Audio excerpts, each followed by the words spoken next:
punya anak laki-laki pusing. Ah, itu banyak banget tuh ibu-ibu curhat sama Bu Isa kayak gitu. Bu Isa tanya, kenapa Bu, kan enak punya anak laki? Nggak ngerti Bu Isa, harus gimana? Loncat sana, loncat sini, ya main terus, nggak mau belajar, susah konsentrasi. Itulah sebagian keluhannya ibu-ibu yang punya anak laki-laki ya. Tapi Ibu Isa maklum. Kenapa? Karena ya kan kita beda ya. Kita kan perempuan ya ibunya ya. Dan tentu kita waktu punya anak laki-laki kita bertanya-tanya, meraba-raba gimana ya caranya ya. Mau nyontohin bapaknya juga sering keluar gitu ya. Mau minta tolong bapaknya yang jagain anak laki ya, bapaknya harus tanya nih kita untuk tahu anak laki-laki. Nah, malam ini kita ada waktu untuk ngobrol-ngobrol tentang anak laki-laki ya. Jadi begini, anak laki-laki ini ya, kita bicara soal hormonal ya. Pada laki-laki ada hormon-hormon ya. Hormon laki-laki yang terkenal namanya testosteron, sering disebut hormon raja ya. Nah, kemudian ada juga hormonnya vasopresin, hormon pangeran.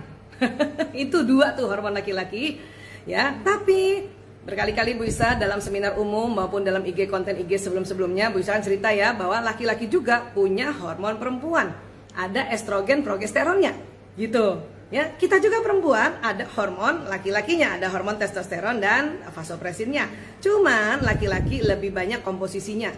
Katakanlah hormon itu, waktu itu Bu Isa pernah bikin analogi. Katakanlah hormon itu oli pelumas. Masing-masing orang punya 100 liter hormon misalnya. Yang laki-laki 100 liter, perempuan 100 liter. Nah 100 liter itu komposisinya ya. Misalnya anak laki-laki nih, janin yang ada di dalam rahim ini, otaknya itu terendam dengan komposisi hormonal kurang lebih 80-90%-nya itu hormon laki-laki. 10-20%-nya hormon perempuan. Dia terendam tuh otaknya ya di dalam rahim seorang ibu janin itu. Jadi membentuk peta-peta, membentuk sebuah desain-desain. Dan ini semua Allah yang ciptakan. Ya. Nah, kalau anak perempuan gimana Bu Isa? Kebalikannya. Terendam di otaknya hormon perempuan. Ya, hormon perempuan estrogen. Ya, ada lagi progesteron. Jadi hormon ratu dan hormon putri namanya tuh. Ya, kalau kita bisa kasih nama ya. Dan juga ada pada hormon anak perempuan, hormon laki-laki sekitar 10-20%. Ya. Anak perempuan yang hormon laki-lakinya 20% biasanya itu perempuan yang watak ekstrovert, yang koleris sanguinis gitu ya. Makanya kita sering bilang tomboy ya. Siapa teman-teman nih para bunda yang merasa kayak gitu ya, itu hormon laki-lakinya agak banyak sedikit dibanding perempuan yang wataknya introvert. Ya, yang introvert mungkin dikit hormon laki-lakinya ya, banyakkan hormon perempuannya. Paling juga cuma 5%, 10% gitu ya. Nah, jadi perempuan yang introvert, yang melankolis, blackness itu perempuan banget yang ya Allah ngomongnya baik banget, bukan baik ya, apa lembut ya. Ekstrovert juga baik soalnya, cuman ekstrovert ceplos-ceplos. Kalau introvert itu lembut, yang ngomongnya soft gitu karena hormon laki-lakinya cuma sedikit. Nah, juga pada laki-laki ya, pada laki-laki yang hormon perempuannya cuma sedikit ya, itu sekitar 10% itu menjadi laki-laki ekstrovert. Laki-laki yang garangnya lebih agresif dibanding anak laki-laki yang kurang lebih hormon perempuannya sekitar 20%. Itu laki-laki introvert. Ya, laki-laki pemikir, pengamat, memang hormon perempuannya memang Allah desain agak banyak sedikit. Makanya dia menjadi laki-laki yang lebih lembut dibanding laki-laki yang ekstrovert. Itu wajar nggak bisa? Wajar. Biasanya kan ada istilahnya normal nggak bisa? Normal lah tuh. Normal, tapi itulah ya komposisi-komposisi yang ada di dalam otak ya janin ini. Nanti 1 atau sekian persen ada namanya kejadian luar biasa yang kemungkinan karena masalah makanan kah, bukan salah makan ya, makannya terlalu banyak makanan yang mengandung hormon. Misalnya janinnya laki-laki, makanannya banyak mengandung hormon ya hewan-hewan yang disuntikin progesteron, estrogen kan. Jadinya nambah deh tuh estrogen progesteronnya pada janin tersebut. Yang harusnya mungkin maksimalnya 20 liter, nambah 25. Ya, makanya dia menjadi anak laki-laki yang lebih lembut lagi. Lebih lembut ya, nama kita sebut lembut ya, lebih lebih pelan lah kalau ini dibanding anak perempuan, malah apalagi dibandingin anak perempuan yang tomboy, yang ekstrovert gitu ya. Jadi seperti itu kurang lebih komposisi di dalam otak. Nah, itu yang membuat peta-peta atau membuat program-program yang ada di otak ya, ada perbedaan-perbedaan antara laki-laki dan perempuan. Walaisa dzakaru kal unsa, Ali Imran ayat 36, dan laki-laki tidak sama dengan perempuan ya. Oke, sudah ada yang bertanya kah? Hari ini Bu Isa ditemani oleh Dr. Ica ya, alhamdulillah. Mbak Cening di rumah, Mas Omet di rumah, Mbak Nining di rumah, Mas Lanang baru saja pulang praktek dari tempat rehab, sekarang sama Mbak Ica aja. Hai nak, sudah ada yang bertanya? Oh sudah ada, banyak katanya. Ya Allah, yang mana dulu nih Mbak? Nah, yang mana? Oh, Mama Bunda Tia Marda punya anak laki-laki yang satu umur 2 tahun, yang satu umur 1 tahun. Gimana caranya biar anak tetap akur meski sering rebutan mainan? Gini, anak-anak ya, saudara kandung aja itu bukan cuma laki-laki ya, ada laki perempuan, perempuan sama perempuan gitu ya. Itu ada namanya sibling rivalry, ada namanya persaingan antar saudara. Apalagi anaknya laki-laki semua. Ya. Kenapa Bu Isa kok anaknya laki-laki semua? Sering seperti itu ya. Nah, kenapa? Karena di dalam otak laki-laki itu ada program bersaing. Jadi laki-laki Allah mendesain ada otak program bersaing pada anak laki-laki. Ya, pokoknya pada seluruh laki-laki lah. Ya. Sebenarnya untuk apa sih Bu Isa? Itu sebenarnya ya, walau alam bisawab, hanya Allah yang tahu persis maksudnya apa. Tapi terungkap oleh para ahli, pelan-pelan itu salah satunya adalah bahwa kenapa laki-laki diberikan Allah program bersaing? Agar bisa bersaing, berkompetisi. Dalam apa? Menjemput nafkah. Nah, kita nggak bukan mencari kali ya, menjemput ya nafkah itu ya. Jemput. Nah, itulah makanya laki-laki ada program bersaing. Nah, pada waktu kecil dia sudah nyala program bersaingnya. Ya, makanya tidak usah heran, tenang saja kalau punya anak laki dan laki, apalagi umurnya hampir sama, mereka dikit-dikit bersaing. Ya. Setting di kepalanya Bunda kalau anak itu ini punya aku, itu bukan rebutan, itu sedang dalam persaingan atau apa? Sedang belajar kompetisi. Kan kita sekarang belajarnya berbasis kompetisi kan? Nah gitu aja, jadi bundanya tenang. Kenapa? Karena mau dimanapun, anak siapapun, apalagi anak Bu Isa tuh 4, ya pasti bersaing. Yang penting bundanya tenang. Sambil ngelihat, sambil doain, sambil bersyukur, ya Allah anakku belajar berkompetisi. Insya Allah nanti sewaktu dia besar nanti, dia sekolah kah, dia kuliah kah, dia bekerja kah, dia tahan berkompetisi. Gitu dong ya. Terus kalau gimana caranya supaya kita bisa ya merelai dia? Ya tinggal ditunggu aja. Mudah-mudahan tidak terjadi kan. Biasanya kadang-kadang nggak terjadi, cuman ibunya udah panik duluan. Apa Bu Isa yang perlu ditunggu? Ada 2 hal yang kalau itu keluar baru kita cut. Baru kita datang sebagai seorang ibu memisahkan mereka. Apa itu? 1, kalau ngomongnya udah kasar. Ya. Ini punya aku, terus dia ngomong apa, dia ngatain kakaknya atau adiknya, kita boleh bersaing tapi ngomong yang santun. 1 ya. Atau yang kedua apa? Dia sudah mau memukul, barulah kita intervensi. Supaya apa? Supaya anak laki-laki kita nggak lembek Bunda. Ya biarin aja dulu, kita liatin dari jauh. Ya, dan 1 lagi apa? Tidak boleh membanding-bandingkan atau stop membandingkan, stop membela. Tanya, ada apa sih nak? Coba kakak cerita, adik cerita. Oh gitu. Oke, kakak, menurut kakak gimana nih? Adik mintanya kayak gini, kata kakak begini. Adik, kakak bilangnya gini. Gitu jadi orang tua. Ya, oke. Insya Allah bisa ya. Oke, ada lagi Mbak Ica? Wah, Mbak Haifa, Masya Allah. Bu Isa, anak laki-lakiku alhamdulillah nempel banget sama bapaknya. Senempel itu. Usia hampir 4 tahun. Mungkin surganya di telapak kaki bapaknya. Apakah efek negatifnya? Lu bagus dong. Ya Allah ya. Mungkin anandanya Mbak Haifa yang laki-laki ini soulmate dari ayahnya ya. Dan juga kemungkinan besar nih kan kalau Mbak Haifa kan yang ekstrovert, suami mungkin yang introvert ya. Mungkin yang lebih plekmatis ya, suaminya Mbak Haifa ya. Nah, bapak-bapak yang plekmatis itu memang dekat dengan anak-anak. Ya siapapun. Ya, jadi ibu harus memakluminya. Kenapa? Karena bapak-bapak yang pragmatis itu dia sabar menemani anaknya, nemenin main, nemenin apapun. Karena namanya juga orang damai kan? Iya. Itu nggak apa-apa Mbak Iva, nggak ada efek negatifnya. Malah dia belajar bahwa oh laki-laki seperti ini. Oh laki-laki itu melindungi istrinya. Oh laki-laki itu melindungi anak-anaknya. Oh laki-laki juga itu menemani anaknya. Asik kan sebetulnya ya? Oke, tenang aja Mbak Iva, insya Allah nggak apa-apa. Surga di bawah telapak kaki Bapak. Keren juga itu ya. Salam ya buat keluarga ya. Oke, ada lagi kah? Mbak Ila, oh Mbak, gimana bacanya? Mbak Lia, ya Allah. Mbak Lia Laidrus, Assalamualaikum. Bu Isa, Waalaikumsalam. Saya ibu punya anak laki-laki 2 orang usia 16 dan 8 tahun. Yatim sudah hampir 6 tahun. Oh ya Allah. Ya, bagaimana cara saya bersikap supaya mereka tetap dapat sosok bapak untuk mereka? Ya, kita belajar dulu. Apa sih sebetulnya peran si bapak ya dalam sebuah rumah tangga? Ya, kemudian peran ibu. Biasanya yang paling menonjol adalah bapak itu dalam pendidikan dalam rumah tangga itu dia perannya adalah mempunyai visi dan misi, yang memberikan visi misi. Ya, nanti kamu nak, ya bapak misalnya gitu ya, seorang bapak gitu ya. Sebagaimana contohnya banyak sekali ya, para Rasulullah, Rasulullah ya kan, kalau Rasulullah ya, itu tadi ya, dia punya anak laki-lakinya pasti Allah ambil sejak kecil. Tapi Rasulullah juga mencontohkan sebagai bapak kepada anak perempuannya yang sangat bijaksana dan memberikan visi misi. Ya, Ibrahim lah kita lihat, Ibrahim alaihissalam kepada Ismail memberikan visi misi.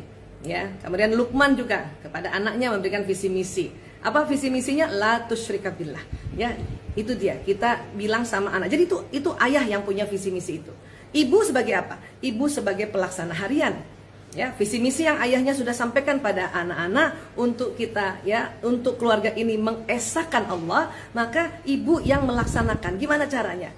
Ya, ibu carikan buku-buku yang mengenai tentang bagaimana tauhid anak kita terhadap Allah, ya, mencarikan sekolah yang bernuansa betul-betul konsep Islaminya jalan gitu, ya, menemani anak-anak selalu bercerita tentang keesaan Allah, itu perannya gitu. Nah, kemudian pada keluarga yang seperti tadi disampaikan ya, bahwa ayahnya sudah tidak tiada, maka sebagai penggantinya ya sudah pegang visi misi. Ya. Jadi visi misi itu biasanya dikasih tahu anak-anak dalam kondisi yang serius gitu. Jadi anak dipanggil, sini sayang, sini nak. Ya, ini visi misi kita keluarga ini adalah tauhid. Ya nak ya. Nah, terus seolah-olah jadi bapak tuh kan. Besoknya ya waktu ibu berperan jadi ibu ya itu tadi pelaksana harian. Ya, ceritakan atau ngobrol atau diskusi, carikan film-film atau ngobrol film yang tentang ketauhidan. Itu contohnya. Ya. Nah, apalagi yang ciri khasnya yang berbeda. Ibu adalah people yang penuh, orang yang penuh kasih sayang dan penuh ketulusan. Bapak apa bapak? Bapak person of tega. Ya, bapak begitu harus belajar untuk anaknya, belajar supaya tega juga, supaya si anak ya bisa lebih tough dalam ya menghadapi kehidupan yang di luar rumah. Jadi kalau single parent misalnya ibu saja, ya satu ketika ibu waktu peran jadi bapak, ibu harus bertega nih. Bundanya harus tega. Ya, bundanya harus tega. Ya, bunda, aku ada tugas nih begini. Ya, bunda ceritain dong dengan detail. Tolong cari di Google ya nak. Cari sendiri dulu ya. Nah, itu ceritanya dari bapak itu. Ya, yang agak tega dikit. Bun, HP aku rusak. Ini susah banget. Diperbaiki dulu ya nak. Karena kalau ibu, apalagi kalau ibu itu punya uang, pasti sini bubulin. Itu otomatis itu ibu. Ya, tapi misalnya kita sebagai bapaknya juga karena kita berperan ganda diperbaiki dulu ya nak ya. Kita coba dulu ya. Nah, itu ceritanya sebagai bapak. Nah, caranya juga pada saat kita mau setting menjadi bapak langsung berniat, ya Allah, sekarang niat saya sebagai bapak dulu, berperan sebagai bapak. Apa? The person of tega. Ya, jadi ingat itu aja. Mudah-mudahan ya Allah memberikan kemudahan dan insya Allah Ananda tumbuh mendapatkan 2 tetap kasih sayang dari ayah dan dari ibunya. Ya, walaupun peran ayah digantikan juga oleh peran ibu. Oke. Baik, berikutnya. Mbak Nuri 1304. Anak laki-lakiku Juli 4 tahun ibu. Oh, maksudnya bulan Juli nanti. Oke. Senang banget lari-lari, kejar-kejaran dan tangannya iseng. Kalau anak suka mukul kakaknya atau temannya harus dimarahin atau gimana ya bu? Kadang kasihan kalau saya omelin. Kok dimarahin sih bu? Gini, ya ini berarti sudahlah anak laki-laki. Laki-laki memang orang anak yang testosteronnya banyak sehingga senang agresif, senang bergerak, ya. Kemudian apalagi usianya baru 4 tahun.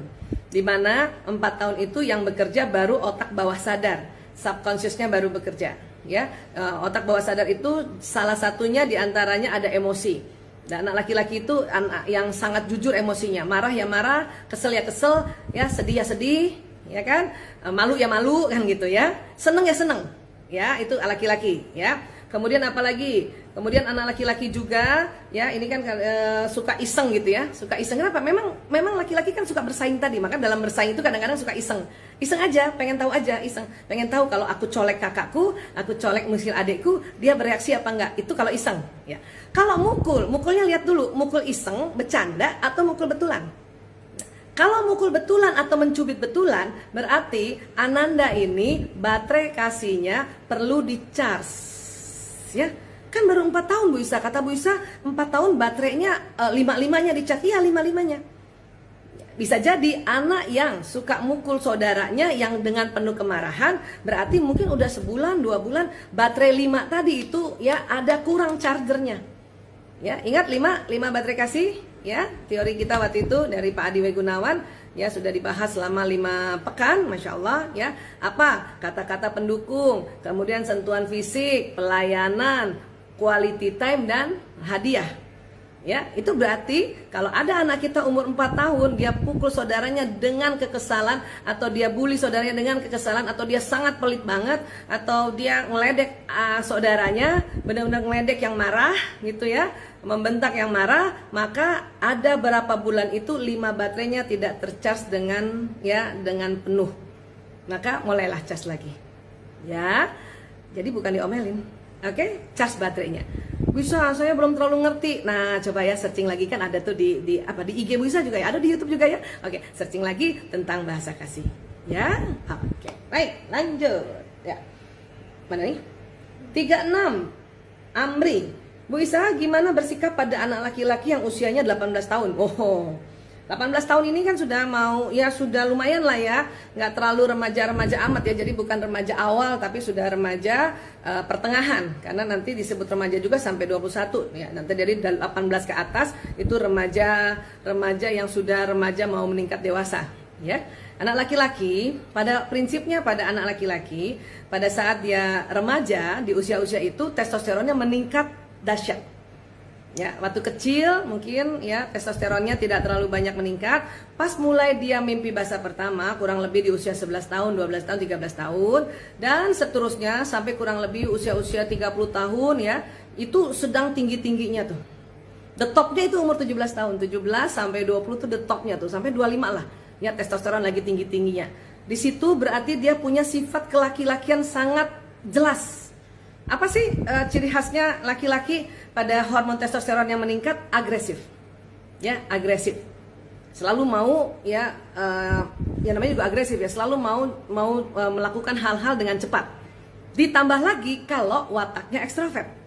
Jadi sudah laki-laki hormonnya memang testosteron meningkat, dia memang membuat agresif, tambah lagi ekstrovert. Ekstrovert ini perpaduan watak yang hasrat mengatur dan spontan, ya kan? Nah, jadi ya nikmati aja, ya.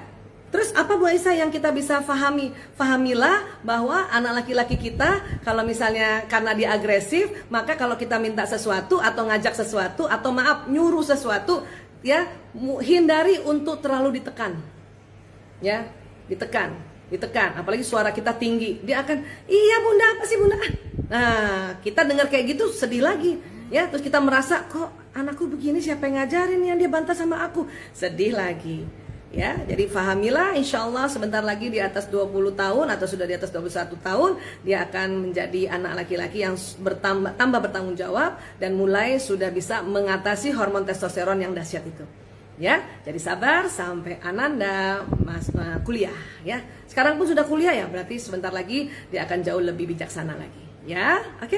Iya. Baik, lanjut. Mbak Hisra 51. Ibu, anak saya usia 10 tahun. Kalau tersentuh sedikit langsung nangis. Gimana cara menghadapinya? Tersentuhnya gimana nih? Tersentuh fisik atau tersentuh perasaannya? Ya, ini ada dua nih, fisik atau perasaan. Ya, kalau tersentuh fisik itu mungkin kecolek, itu ya maksudnya ya, kecolek atau Nah gitu ya, atau bajunya kah gitu ya. Nah kalau yang tersentuhnya itu fisik atau bajunya, ya, bisa jadi Ananda ini yang wataknya yang introvert, yang didominasi oleh watak melankolis, watak yang sempurna, yang selalu mau rapi, yang selalu mau detail, yang selalu mau hati-hati, yang selalu mau sempurna. Nah kemudian melankolis itu bahasa kasihnya bukan sentuhan fisik, maka dia rasanya jengah kalau disentuh-sentuh. Atau misalnya bajunya dia udah rapi, kita sentuh-sentuh berantakin, itu dia berantak, jadi dia merasa nggak sempurna banget jadinya, makanya marah. Kalau itu yang dimaksud adalah sentuhnya adalah masalah fisik. Tapi kalau tersentuhnya masalah perasaan, karena kalimatnya tersentuh soalnya ya, tersentuh masalah perasaan, ya dia juga begitu. Itu watak yang melankolis itu paling sering cepat tersentuh perasaannya, ya paling sering dia tersentuh. Kenapa? Karena nggak enak atau nggak tega lihat saudaranya ya belum makan kah atau kurang makan kah gitu ya. Ya itu memang watak melankolis ini adalah watak yang memang penuh perasa, dan kemudian kalau dia terkena sesuatu baik fisik maupun perasaannya itu mudah tersentuh juga ya. Oke, mudah-mudahan bisa menjawab ya. Next, apa lagi? Mbak siapa nih?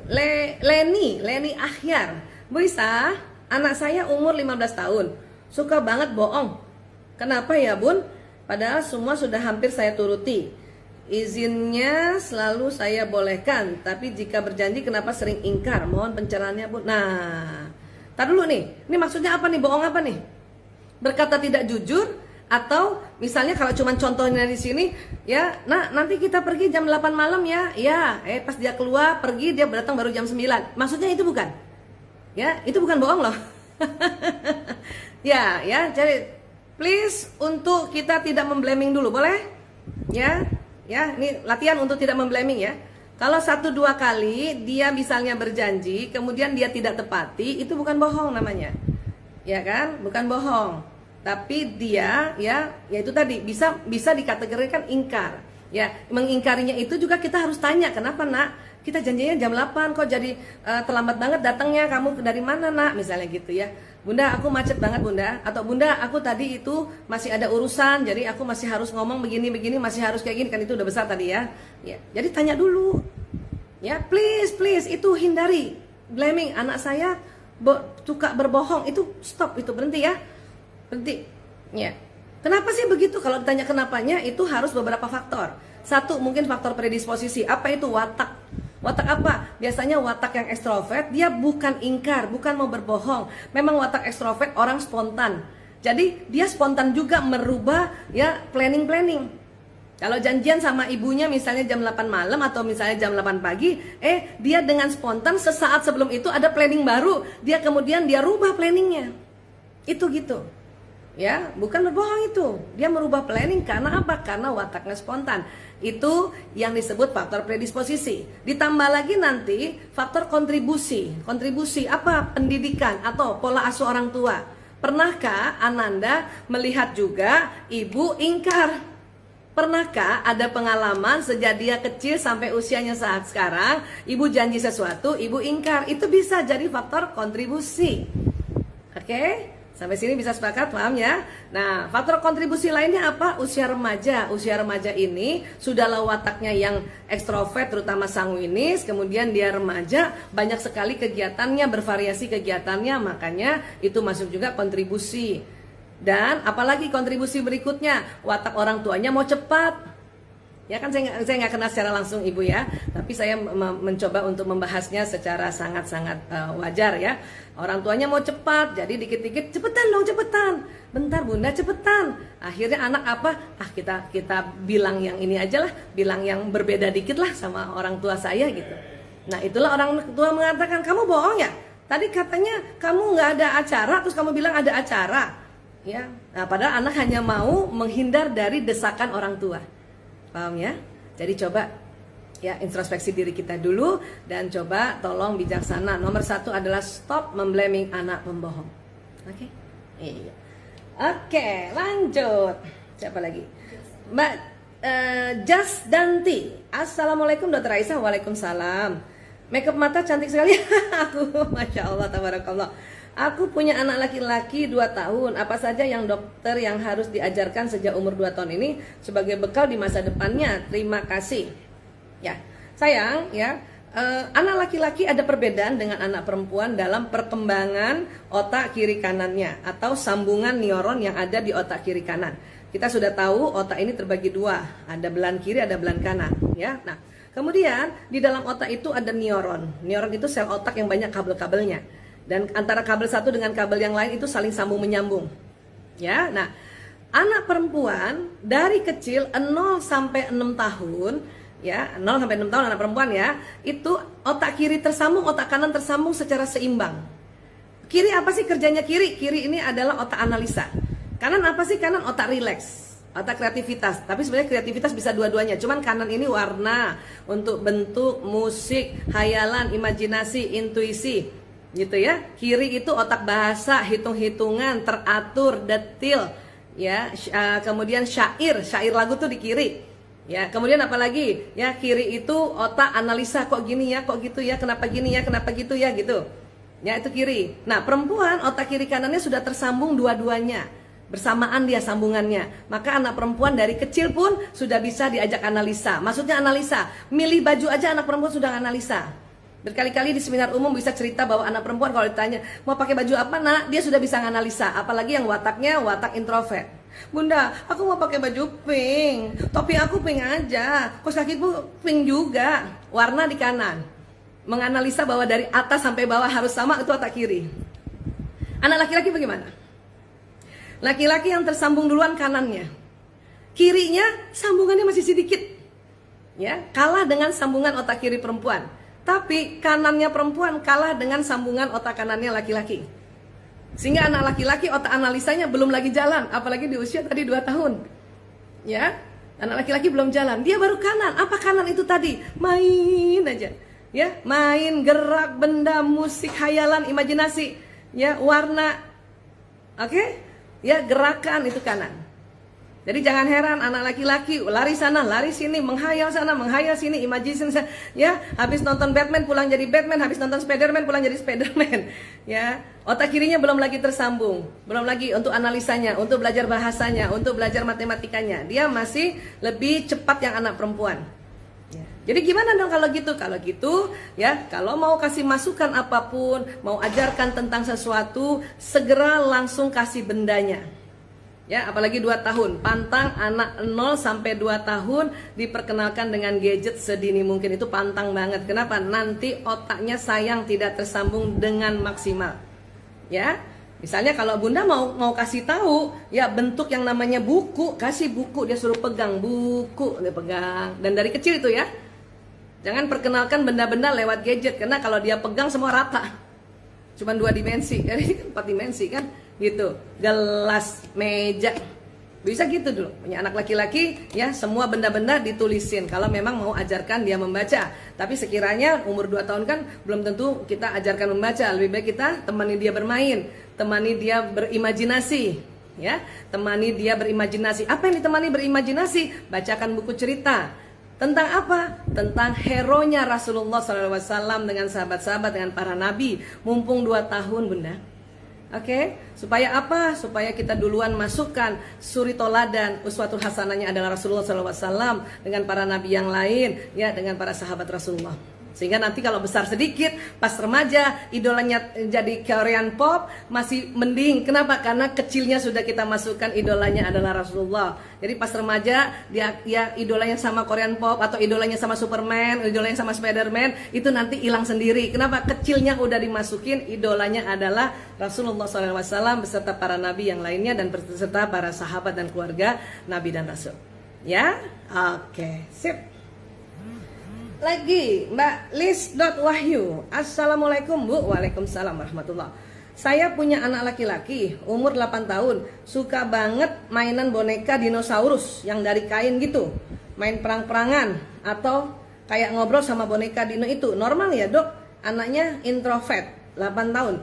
Masih normal, sangat normal. Kenapa? Karena anak laki-laki tadi kan, ini pas banget nih pertanyaannya nyambung. Dia kan otak kanan tuh, otak imajinasi, otak benda, ya kan? Nah, jadi pada saat dia main boneka dinosaurus, ya, itu berarti kemungkinan besar Ananda ini punya bakat atau kecerdasan naturalis. Kecerdasan yang kaitannya senang dengan alam, senang dengan binatang, ya. Kemudian dia terkesan dengan binatang purba. Itu tentu ya, dia waktu dia bermain dinosaurus, otaknya selalu berpikir. Dan tadi dia introvert. Introvert itu biasanya pemikir atau pengamat. Pasti dia memikirkan, kok dinosaurus bisa ya? Kok punah sekarang ya? Kenapa dulu dia besar-besar ya? Kenapa dia gede? Itu sambil main, itu sambil mikir. Tapi kok kemudian dia ngomong sendiri? Iya, karena orang introvert itu lebih senang ngomong sendiri. Jangankan introvert masih kecil, introvert udah gede aja, itu senang ngomong sendiri. Kenapa? Pemikir. Makanya dia senang bermain bersama bendanya, dia bicara. Ya, itu nggak apa-apa, itu sekalian dia mengeluarkan, dia belajar untuk mengungkapkan kata-kata lewat dia bermain seperti itu. Ya, jadi kalau ditanya normalkah itu? Normal, pakai banget. Ya, insya Allah ya, tapi saya tadi tambahkan penjelasannya kenapa disebutnya normal. Oke? Iya. Baik, berikutnya. Siapa nih?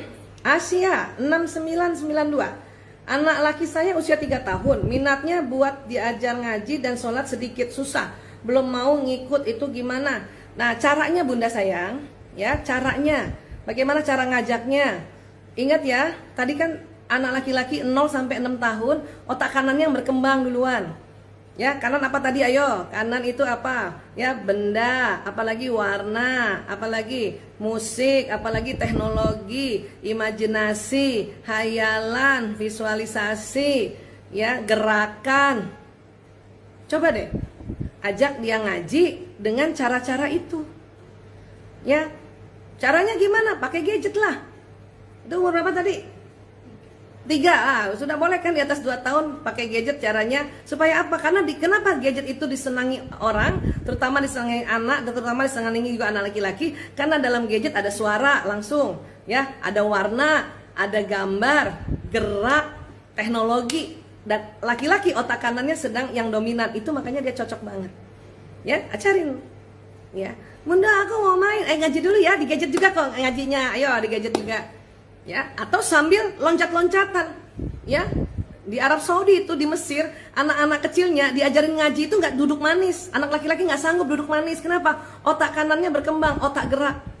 Maka dia akan apa? Dia akan loncat sana, loncat sini. Ya sudah, kita juga ya bantu temenin ngaji, temenin dia hafal Quran sambil loncat sana, loncat sini. Ya, kenapa? Apalagi kalau dia cara belajarnya, gaya belajarnya kinestetik yang harus gerak.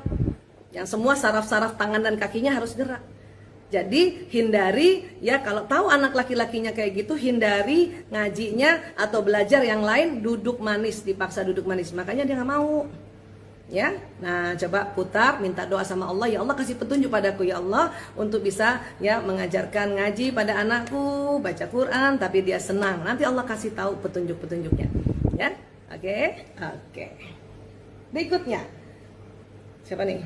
Sakina Anina. Gitu ya.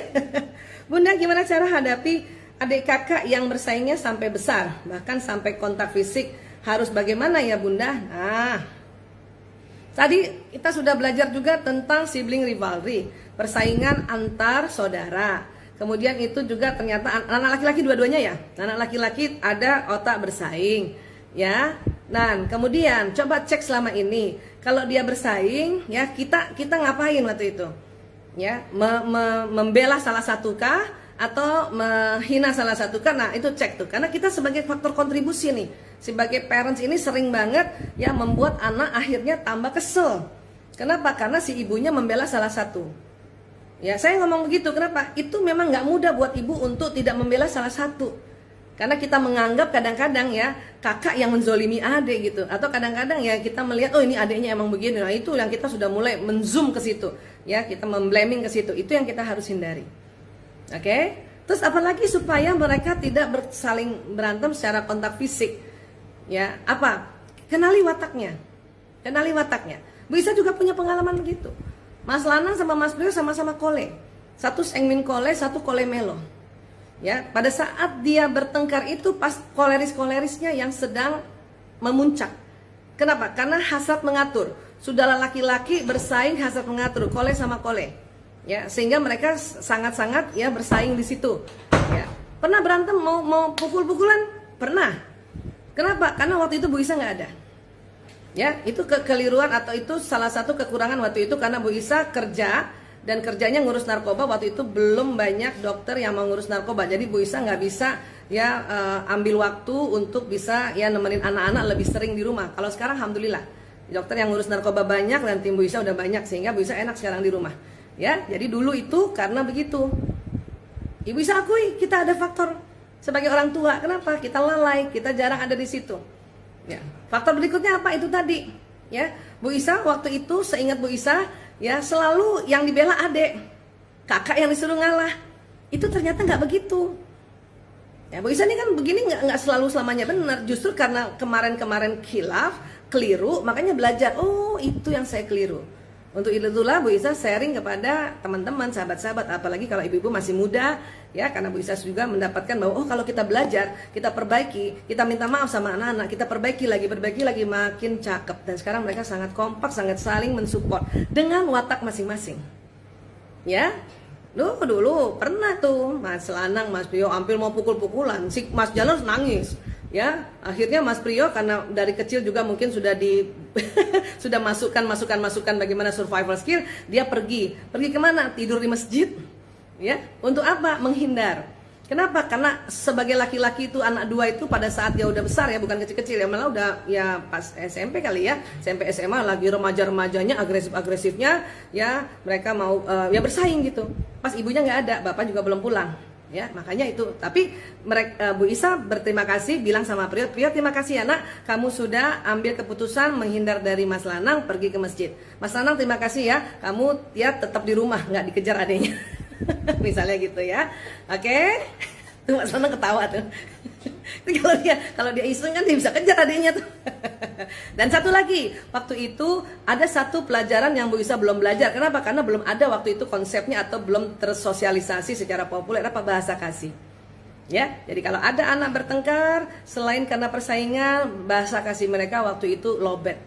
Ya, Bu Isa yakin waktu itu Lanang juga lobet, Priyo juga lobet, sehingga mereka mudah sekali tersulut. Ya, oke. Lanjut. Mbak Melia Atningsi, Bu Isa, anak saya 3 laki-laki semua. Alhamdulillah, selamat ya Bu. Bagaimana biar anak bisa memahami perbedaan karakter di antara kakak adik dari kecil diajarin tentang watak? Ya, bukan karakter, watak. Karakter itu pembentukannya. Ya, watak beda-beda, karakter itu ukirannya, pembentukannya, membentuk karakter. Bunda misalnya kan keluarga muslim nih kita. Keluarga muslim itu ingin membentuk karakter anak muslim yang soleh soleha. Itu namanya membentuk karakter. Yang dibentuk adalah watak. Ya, nah anak-anak wataknya beda-beda.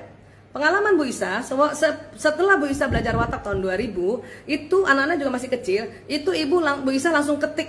Ya waktu itu ya Mas Lanang masih ingat itu ya.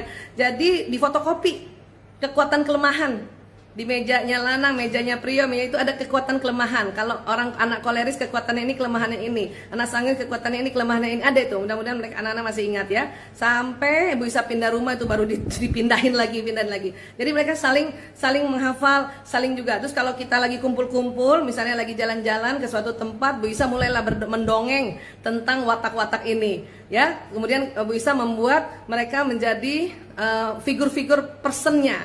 Ya, bahkan kadang-kadang Bu Isa sampai tuh kalau cerita sama anak-anak tuh masih kecil tuh ya, nak ya, ibu bisa prediksikan kira-kira nanti nih kamu ya akan bagaimana dan nanti pasanganmu seperti apa. Itu sudah kayak gitu juga ya. Nah tentunya kalau kita mau mengajarkan anak-anak, tentu ajarkan diri kita sendiri dulu, belajar dulu ya. Dan sekarang alhamdulillah ya, selain Bu Isa yang suka sosialisasi pelajaran watak, ya Mas Lanang anaknya Bu Isa juga mensosialisasikan belajar watak, dan dia membuat YouTube watak ala milenial. Ya, insya Allah anak-anak kasih lihat aja itu, nanti dia ngerti tuh, ya ngerti oh kayak gini. Oke, iya baik, terima kasih. Iya, Bu Isa siapa nih? Jelita Putri Ibrahim. Oke, Bu Isa, anak laki-laki saya akan menikah setelah Lebaran nanti. Selamat ya Bu, alhamdulillah. Saya juga mau nikahin anak lagi gitu ya. Bagaimana caranya supaya saya bisa kompak dengan menantu saya nantinya ya? Waduh Bu, ya Allah Bu Jelita, Masya Allah Bu, sebelumnya selamat dulu ya, habis Lebaran ya. Ya sebentar lagi dong Bu, 2 bulan lagi dong. Selamat ya Bu, selamat. Dan satu lagi yang luar biasa nih, kok pas banget ya pertanyaannya ya.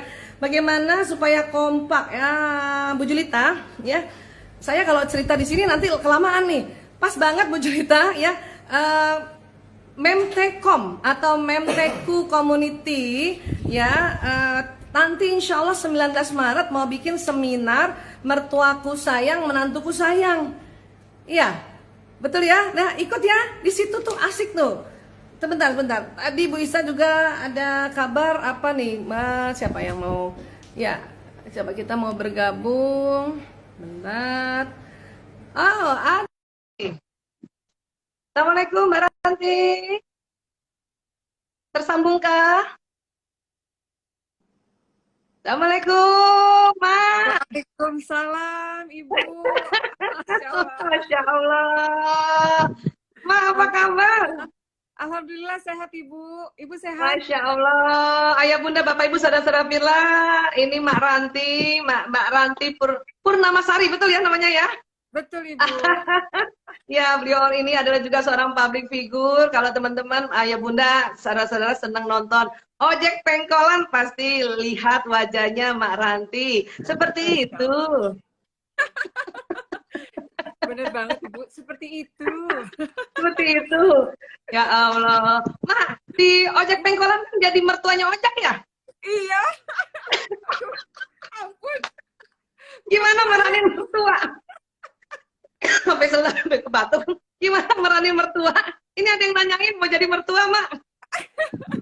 Aduh, tapi mertuanya kan karena mertua cerita ya bisa. Jadi ya ekstrim banget gitu. Oh, oke. Tapi kan cerita menjadi mertua itu kan juga berdasarkan riset kan? Betul, betul. Betul. Jadi kita makanya kita bisa belajar tuh dari filmnya Mak Ranti.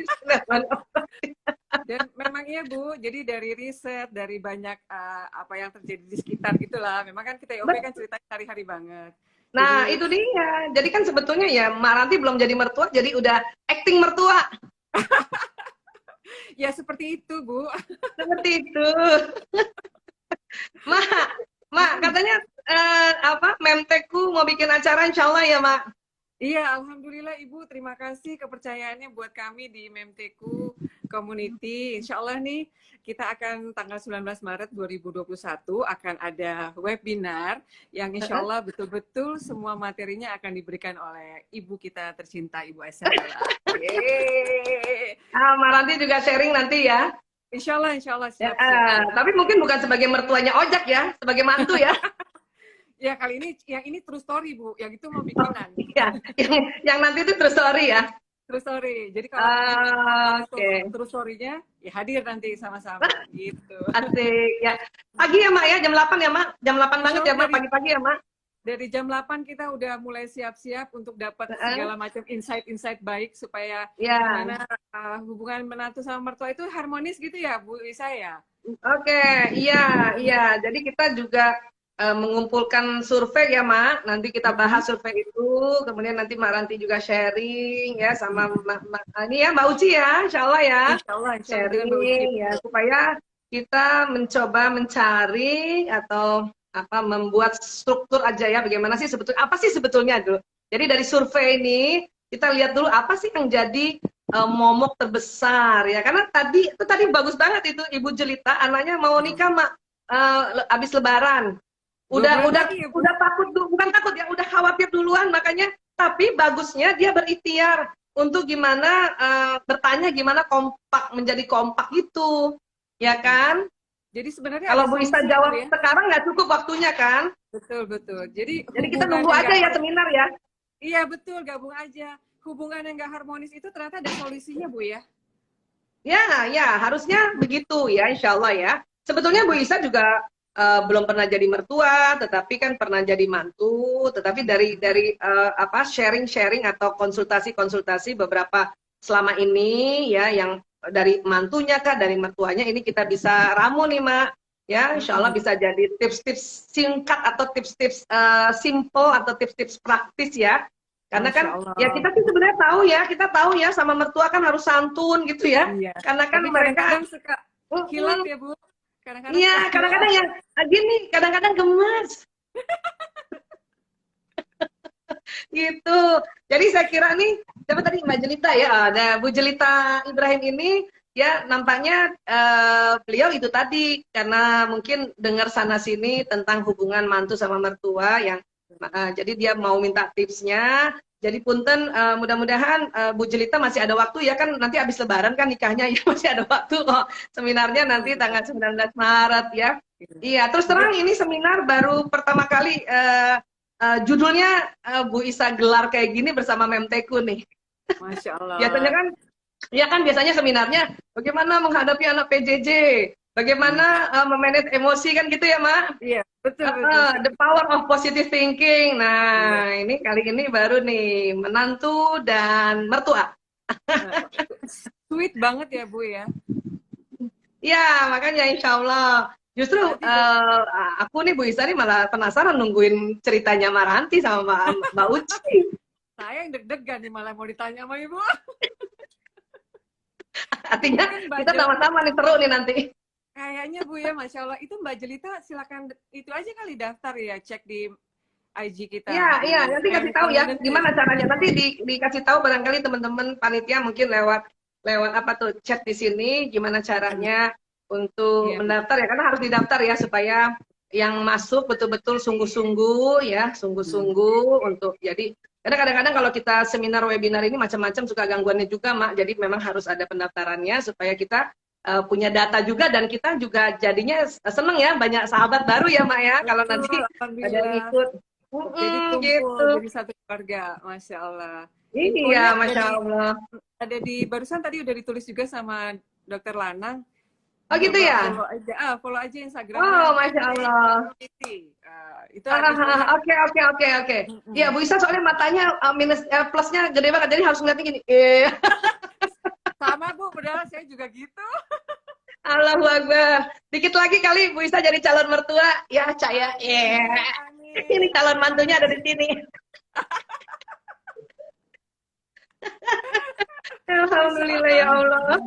Masya Allah, Masya Allah. Oke, siapa nih? Mas Ipo. Mas Ipo, siap belajar. Ya Allah, ada Mas Ipo, Santosa, Masya Allah. Ada Mas Ipo, barangkali ada teman-teman mitra BP juga hadir di sini. Ayo Mas, kita belajar menjadi mertua. Kali kalau Bapak mertua nggak terlalu ini kali ya, Maranti ya? Nggak terlalu panik ya? Ada juga Bu, ada juga. Itu nanti, oh gitu, ada juga ya? Ada juga, itu nanti saya ikutan cerita. Oh gitu. Oh, ada juga ya. Kirain ada. Bapak mertua nggak panik amat. Tapi Bu, Ojak nggak ada Bapak mertuanya Ojak? Nggak ada. Nggak ada. Yang dari sini itu, nggak ada, yang dari Bali mertua perempuannya Ojak nggak mau kawin lagi? Udah Bu, cuman gagal lagi. Oh gitu. Iya. Bu Isa, webinar ini kan bukan cuma buat perempuan ya, bisa bapak-bapak juga ikut. Iya, iya. Oh, iya boleh. Boleh banget. Bapak mertua boleh ikut. Iya, bapak mertua yang belum menikah, yang mau menikah, yang masih lama juga mau menikah. Boleh. Malah lebih asik itu tadi belum menikah udah mulai ada sedikit input-input, info-info, tips-tips praktis tambahan gitu kan. Iya, jadi kita kan asik ya Maranti ya. Kenapa? Karena kalau kita kan dulu ya jadi mantu kan belum banyak ya seminar-seminar, apalagi lewat gini seperti gini media sosial ya. Kita benar-benar modalnya senyum aja ya sama ibu mertua ya. Iya Bu. Sama gini Bu ya. Sama gini. Gimana? Sama gini aja. Kenapa Bu? Haus. Sama istighfar Bu, istighfar. Udah benar tuh istighfar ya. Iya, jadinya jadi sekali lagi bisa mudah-mudahan ini kita bisa memberikan sedikit dan ya ini sumbangsi kita lah ya dari Memte Community ya. Memte itu artinya benak atau pikiran. Memteku ya pikiranku. Alhamdulillah. Ya, dan itu emak-emak semua tuh ya, ibu-ibu, perempuan Indonesia deh, perempuan Indonesia ya. Perempuan Indonesia yang hebat-hebat, Masya Allah. Iya, masih ada yang muda-muda juga yang belum menikah juga ya di Memteku itu ya. Ada. Ya. Dari segala Alhamdulillah. usia, alhamdulillah, Masya Allah. Malah yang semangat yang belum menikah kayaknya ya, yang semangat ya. Iya banget. Jadi mungkin mereka mau membekali diri Bu sebelum masuk ke dunia pernikahan. Ya kan lebih baik. Alhamdulillah. Iya. Itu Kalau itu kita, udah tepat banget. iya, Tepat kalau kita banget dulu kan insya Allah. kita dulu cuman apa kata ibu kita, apa kata bapak kita, Hmm, apa kata nenek hmm. kita. Dulu mungkin cuma Betul, gitu. betul, Tapi sekarang betul. alhamdulillah banyak sekali media belajar. Contohnya salah satunya dari Bu Aisyah Dahlan dan juga Masya Allah. ya, kita Ya, kita nih semua makanya belajar saya dari lagi desak-desak nih, doain Maranti, Ayah Bunda, Bapak Ibu, doakan Mas Lanang segera menikah sama Mbak Ica supaya Bu Isa amin. waktu bikin seminar mertuaku sayang menantuku sayang udah bener-bener jadi mertua juga jadi mantu juga. Amin. Tuh diaminkan oleh semua se-Indonesia tuh sedunia kali ini. Masya Masya Allah, Allah, oh ya Mbak Allah. Ica. Iya. Karena kan kalau kita misalnya nih, ya sekarang oke lah, Bu Isa memang belum menjadi mertua, tetapi bisa juga memberikan insight berdasarkan dari sharing-sharing para mertua yang benar-benar mertua ngomong Betul. atau juga waktu itu mencoba berempati mertua jadi mertua gimana ya waktu itu Bu Isa masih ada lengkap bapak ibunya Bu Isa ada bapak ibunya Ayah Toto masih ada juga masih lengkap semuanya jadi mencoba berempati kenapa ya orang tua kita bersikap seperti itu gitu ya tapi kan nanti kalau misalnya jadi mertua beneran tahun depan misalnya ada lagi seminar mertuaku sayang menantuku sayang udah sangat menghayati. Wow. Tapi Bu, saya kan Tahu ini anak-anak. saya kadarullah udah nggak ada mertua, nggak ada orang tua, nggak ada. Tapi saya punya anak gadis Bu, insya Allah kan nanti saya jadi mertua. Ah, iya iya iya iya iya Jadi saya harus benar. belajar juga, harus belajar Betul juga betul gimana. betul betul betul. Betul sekali ya. Cuman kan nanti Maranti kan mertua dari menantu laki-laki ya. Iya Ya, kan? betul. Ya, Iya betul. Bu Isa anak lakinya 4. Oh Jadi iya, punya masya menantu perempuan 4 nih. Allah. Asik. Betul. Menantu perempuan 4, mantu laki 1. Makanya Bu Isa ini sebetulnya ayah bunda bapak ibu ini rahasia ya. Kenapa Bu Isa bikin seminar ini? Bu Isa belajar. Iya, belajar untuk bagaimana jadi calon mertua yang anak lakinya 4. Ya, Ibu Isa kebayang anak perempuannya tambah banyak, Masya Allah, dan tambah juga anak laki, mudah-mudahan Insya Allah panjang umur bisa lihat semua, ya. Kalau Amin, amin. kalau bisa juga bisa lihat mantu-mantunya cucu. Kebayang nggak Iya. Maranti, Bu Isa nanti punya besan 5 pasang. Masya Allah. Tapi kayaknya jadi mertua favorit deh. Kayaknya menantu bisa curhat apa Ah, aja. gitu ya? Alhamdulillah ya Bisa Allah. Aduh, curhat aduh, apa aduh, aja, aduh. Masya Allah. Luar Masya biasa. Allah. Iya. Nanti kita diajarin ya Bu, biar jadi kayak ibu kan biar jadi menantu yang favorit, sahabat Wah, mertua. Masya Allah, Insya Idaman Allah, banget Masya ya. Allah, Masya Allah, tabarakallah. Atau nanti Memteku bikin kelas, kelas apa? Ya, kelas pranikah. Oh, Nah, bagus Bu. Pranikah gitu. Islami ya Bu. Insya Allah. Pokoknya Iya, bisa Masya titip Allah. sama Menteku ya. Nanti Iya, sampaikan salam Masya sama koordinator utamanya nih, umumnya Mbak Pina ya. Masya Allah. Iya, pekan depan mungkin kita bisa ngobrol-ngobrol sama Mbak Pina ya, karena Memteku ini juga power banget ya. Kumpulan perempuan-perempuan Indonesia sedunia. Alhamdulillah. Amin, Masya Allah. Masya Allah. Insya Allah. Berarti dari jam 8 sampai setengah 12 ya, 11, karena itu hari ya, Jumat ya. Ya, 11.30. jadi 11. maksudnya karena ada sholat Jumat, jadi kita selesai setengah 12 dan insya Allah dikemas secara populer dan asik aja, santai aja ya. Gitu ya Mbak, Mak ya. Ya, Insya Allah Ibu. Alhamdulillah. Banyak Ya Ibu. Allah. Sehat semua ya Bu. Aduh. Ya. Insya Insya Allah Allah kita sehat. sehat walafiat semuanya. Karena kondisi sekarang ini sehat walafiat sangat penting sekali ya. Betul. Insya Allah kita semua sehat, siapapun juga nanti teman-teman, sahabat-sahabat yang bergabung juga sehat walafiat ya, sehingga bisa juga mengikuti acara kita ya. Tentunya juga nanti insya Allah dari kita kan banyak juga sebetulnya guru-guru yang lain bercerita tentang mertua atau mantu ya, tapi mungkin judulnya nggak di distrik kayak misalnya mertuaku sayang menantuku sayang, tetapi pada saat nanti ada kajian birrul walidain itu pasti terbawa juga tentang kita patuh dan taat kepada ibu bapaknya pasangan kita kan gitu ya. Iya. Nah, Karena hanya kalau sama ini kan sebenarnya Bu, memang ya kalau ini kan ibu memang mertua itu khususkan gitu. iya Kenapa? sebenarnya ibu mertua itu sebenarnya sama dengan orang tua juga ya Bu ya, nggak bisa Ya, nggak ya, bisa ya, bedakan. ya, ya. Nah, ya di Quran juga banyak sekali untuk kita ya birrul walidain tadi itu ya berbakti pada orang tua. Walidain ya orang tua gitu ya. Jadi bukan hanya umi sama abah saja, tapi kalau udah orang tua itu ya bisa bapak ibunya dari pasangan kita. Bahkan Bapak Ibu guru juga disebut orang tua. Ya, saya ingat sekali dari Cak Nun, MH Ainun Najib mengatakan, ibuku satu, bapakku satu, orang tuaku 1000. Masya Allah. Yang satu ngajarin sembahyang, yang satu ngajarin edan. saking banyaknya orang tua, lingkungan juga orang tua kan? Lingkungan orang tua juga, ya. Jadi itulah yang disebut orang tua, ya. Aduh, udah kepengen cepet-cepet di tanggal 19 hari Jumat barokah nanti itu insya Allah. Bu. Sebentar lagi ya? Sebentar lagi ya? Oh, Jumat ini kan Jumat ini nih. Oh, Jumat satu lagi ya? Iya, Jumat satu lagi. Alhamdulillah. Ya, di sini semuanya bisa gabung nanti di hari Jumat. Oh iya, alhamdulillah ya, insya Allah bisa gabung ya, insya Allah ya. Alhamdulillah. Terima kasih banyak Mbak Ranti, ini bisa bergabung ya. Aku baru tahu nih kita IG bisa gabung gini nih. Bisa. Alhamdulillah Bu, bisa bertiga. Oh, bisa bertiga ya? Oh, bisa gitu bertiga. Ya. Ini teman-teman pemirsa Ayah Bunda nih, Bu Isa gaptek nih. Makanya tadi ada kode, Mak Ranti ada di situ, katanya pencet aja bisa nyala. Pinter banget dia. Makasih, saya boleh gabung Bu hari ini. Terima kasih banyak kesempatan. Iya, ya Allah. Iya, Bu Isa tadi nggak ngerti, makanya tadi tanya Ica gimana pencetnya. Oh gitu, akhirnya gabung. Mudah-mudahan tadi siapa Bu Jelita ya, Bu Jelita siapa tadi? Bu Jelita Ibrahim.